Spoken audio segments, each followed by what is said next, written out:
investors are hoping that Mario Monti can, of course, get a handle on Italy's debt crisis. He's getting set to announce a new government today.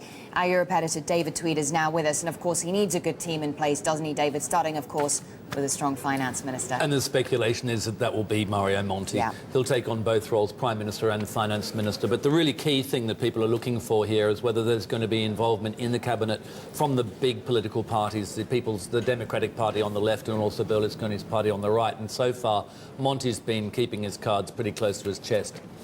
On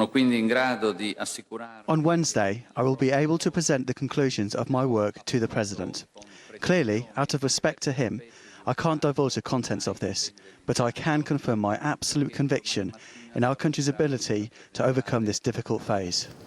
So he'll be preparing to go off to meet the President Napolitano in around about an hour, and after that we should get a good idea of who's going to be in the cabinet. And so if we do get involvement from the political parties, any idea as to who we might see, which representatives? There is some speculation around Giuliano Amato. He was the former Prime Minister. He is close to the left, so he might be the representative of the left. And then on the right, there's Gianni Letta, who was the deputy of Berlusconi. And there you can see him on the right-hand side there.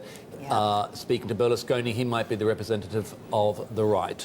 And any clues about Mario Monti's economic programme? That's the thing that investors are really focusing on. They are, and Italians also quite worried about it as well. I mean, and we don't have the detail of it yet. I mean, long-term, he might hit pension reform. That's a very, very sensitive area. First up, though, we could get something like a property tax introduced, and then there is also speculation that they might introduce a wealth tax, which will be a tax on financial assets. Good stuff. Thanks very much. Our Europe editor, David Tweed.